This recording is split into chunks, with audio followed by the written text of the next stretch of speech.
ایک گھوڑا تھا نہایت عیبدار، اپنے سائے سے بدکتا بار بار۔ اس سے مالک نے خفا ہو کر کہا، سن تو احمق، جس سے تو ہے ڈر رہا، جسم کا تیرے ہی تو سایہ ہے وہ، کچھ درندہ ہے نہ چوپایا ہے وہ،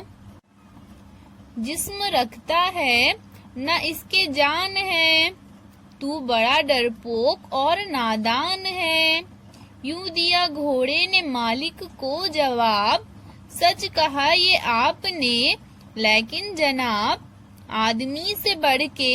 میں وہمی نہیں،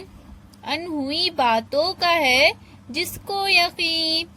بھوت سے ڈرنا بھی کوئی بات ہے، کیا ہی وہمی آدمی کی ذات ہے،